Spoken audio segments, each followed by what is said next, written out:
Hey Quilties, it's Karen Marchetti. This time on Dual Process, I'm working with Eva Birch. So I'll be doing a hand-guided version and she will be working on the computerized version for this double wedding ring. It's set with, variegating colors, and I think that really makes it pop. So grab your printable and we'll get started.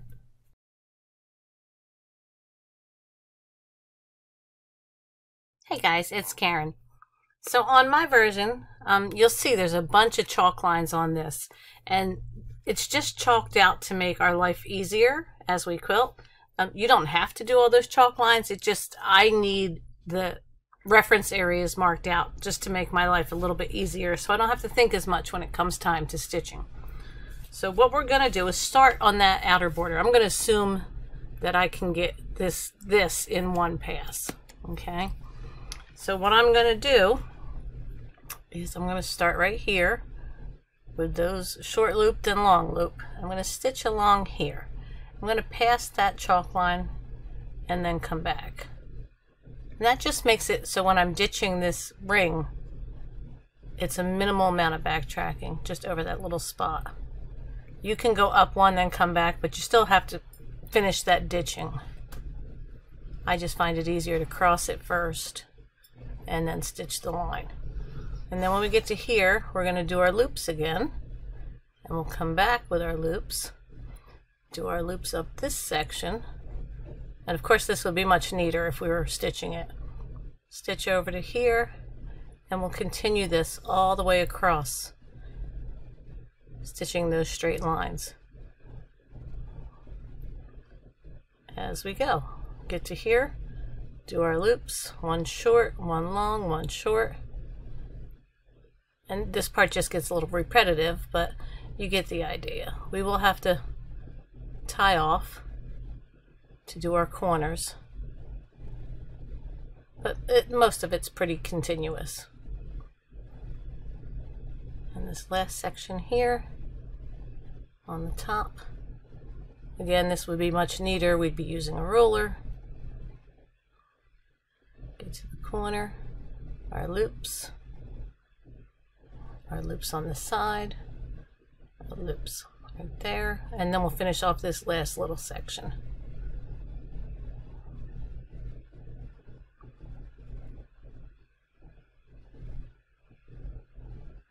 And then again, our loops here. If you could have finished this part, that would have been fine as well.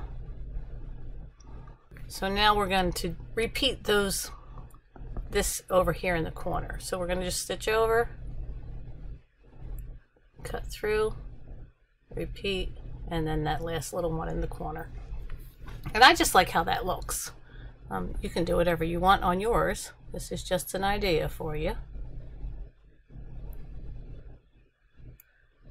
Okay, so now we're ready to actually work in the rings. So I like to do it kind of in a two-part pass. It works well for me, and that way I don't forget anything. But now that I've said that out loud, I'm sure I will forget something. So I'm going to start here, and I'm just going to do continuous curve to here. I'm then going to ditch inside that little melon, and I'm going to repeat that straight line, one on each side of that seam line in that melon. And then we're just going to do our loops in the arcs of the ring. When we get to the cornerstones, that's where I switch to the continuous curve. Get to here, same thing, stitch the ditch of the melon, straight line ruler work, and then your loops. And you do this all the way across. Again, doing the ditching and the ruler work, and then your loops. And then we'll continuous curve to here. So when I'm here, right here, I'm going to pause for a minute, because when we come back, it's still going to be continuous, but you have to remember to stop certain places. So I'm going to draw myself little chalk marks here so that I remember to fill inside of that center area and I don't forget to fill it. Okay, so from here, continuous curve down, stitch in that melon, again with your ruler work, and then we're going to do our loops to here, loop up the other side, and then continuous curve back to here where we're ready to do these loops. Continuous curve to here. Now that I've marked that little check mark, that little chalk mark, and that's so that I then do my ditch work in here. Again, it would be straight, and then I fill those loops.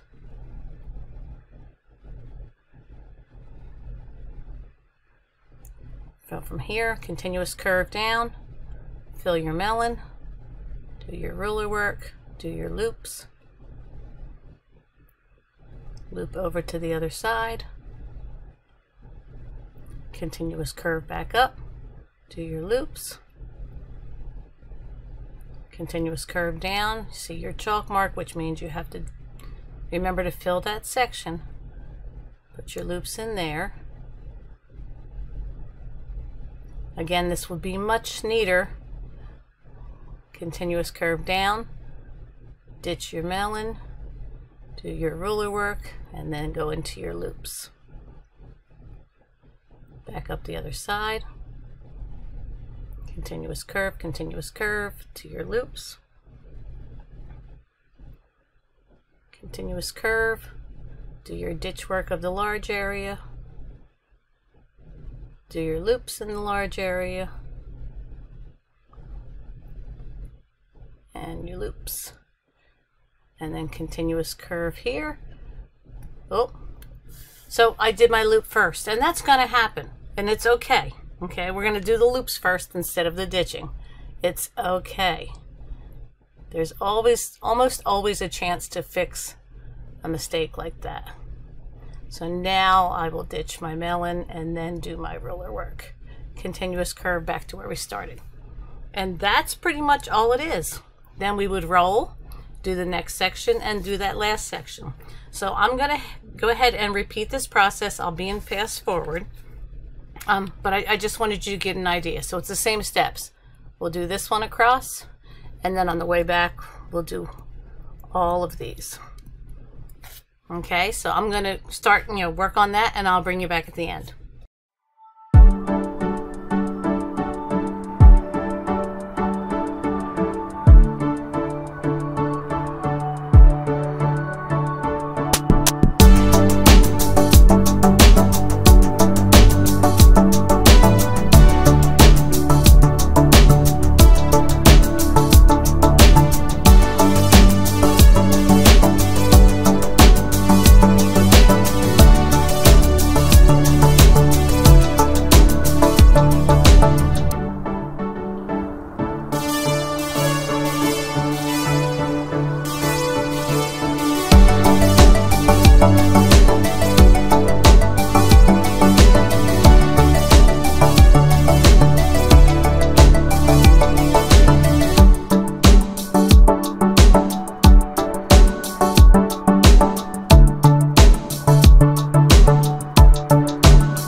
Okay, so now we did all that. The last row we have to finish out is this one down here, that last set of little melons. And it's the same as everywhere else. Center the melon first, then your loops, and then your continuous curve, center of the melon, ruler work, loops. So this is very repetitive, but in the world of double wedding rings, it goes fairly quickly. All right, so we'll finish out these loops. And then our continuous curve in the cornerstones, and then all we have to do is that last little row of loops. Continuous curve, more loops, continuous curve, and then that last ring of little loops. And then we are done. And then you would go and erase all your chalk lines, and you'd be finished. So I hope you enjoyed it.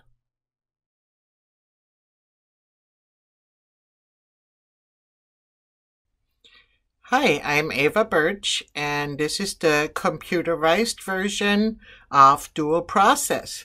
Thanks for joining me. In this episode, our quilt is a double wedding ring, and it's generally a very traditional quilt based on the pattern, but it doesn't necessarily have to be traditional. It could be more modern fabrics as well. But because I love traditional quilts, I'm gonna go with very traditional patterns. So I've selected some patterns that I'm gonna play with and see what I like. So I have chosen some patterns that I've purchased in the past for my double wedding ring quilt, and they're very traditional, beautiful patterns. And they were designed by Donna Kleinke from One Song Needle Arts. And there is 3 of them that are together in a set. But you can also go to the Pattern Cloud store and you can take a look. You can take a look by putting double wedding ring in the search feature.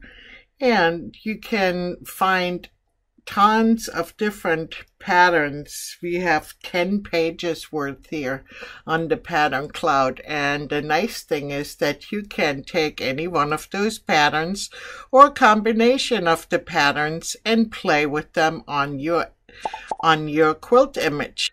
But I'm going to take the ones I've chosen and start placing them. So I'm going to start right here with this one for the beautiful open space. I'm going to take my orange handles and size the pattern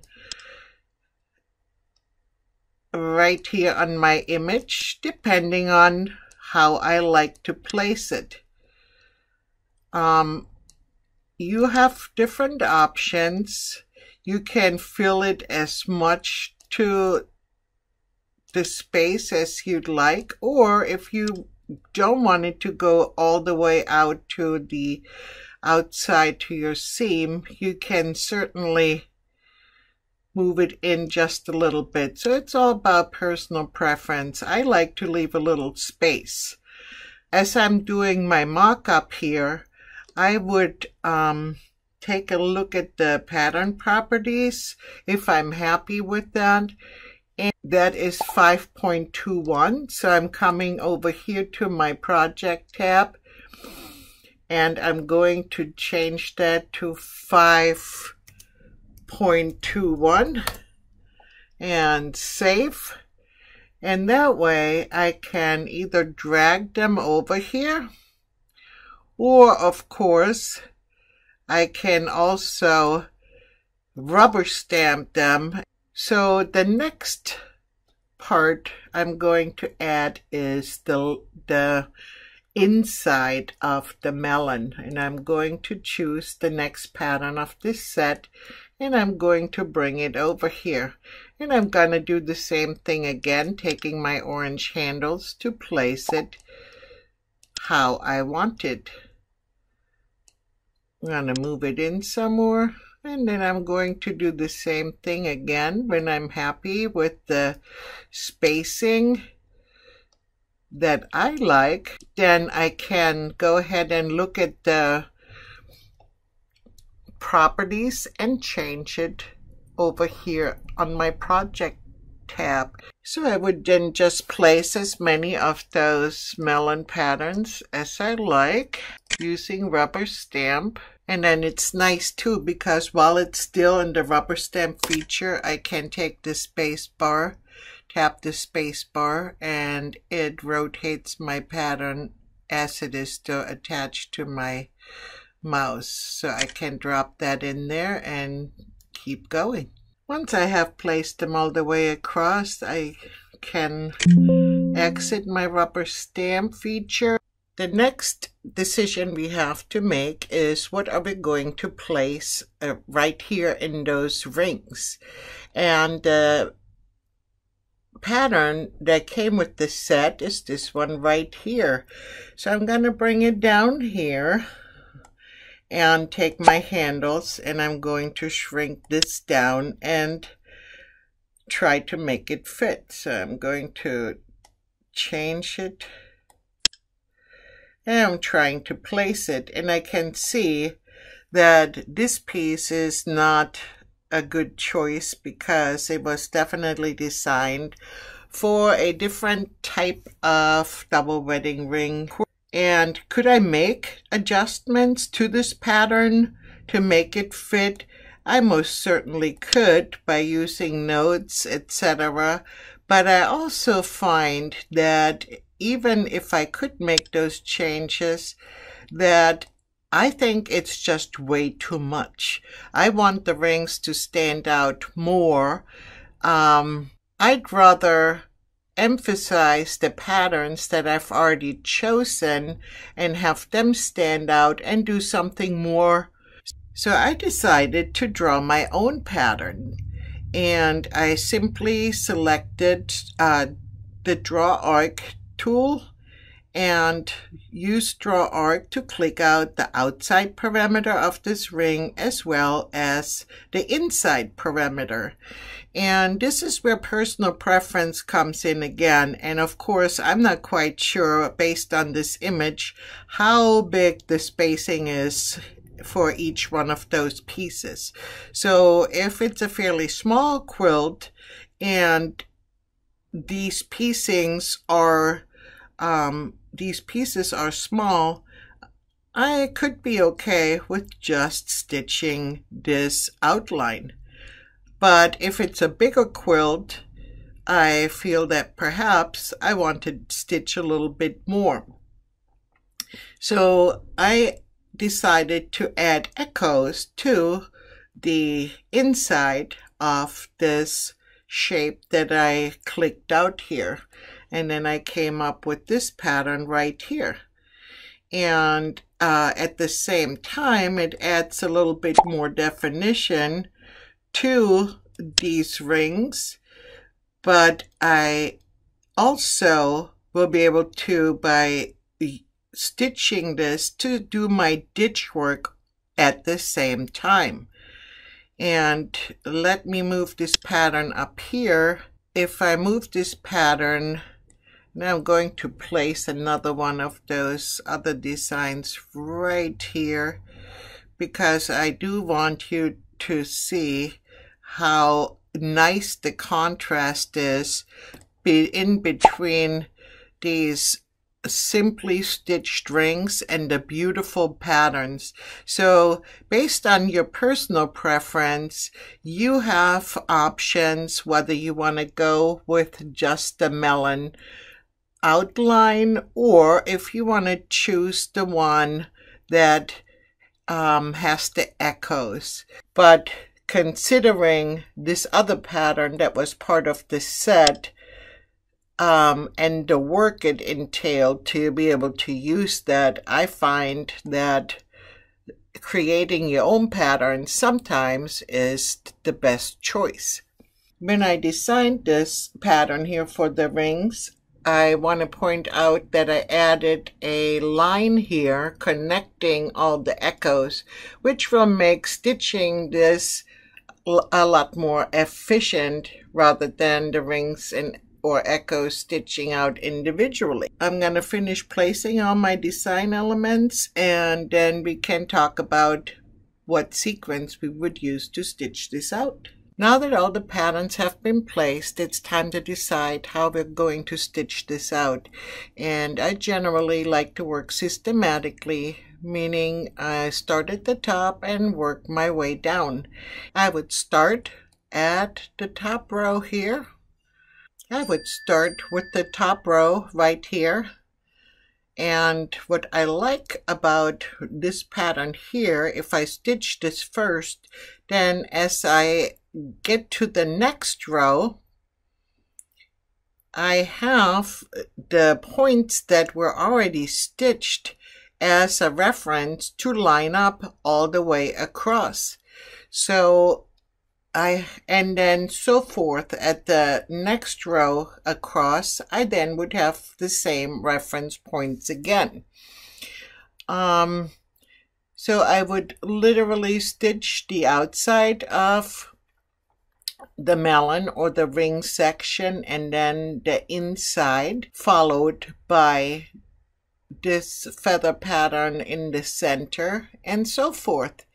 And by doing those smaller sections and clicking them out as I will stitch them, even if there is some shrinkage, it won't affect the results too much. I hope you had fun creating this mock-up or any other ones by using your own patterns.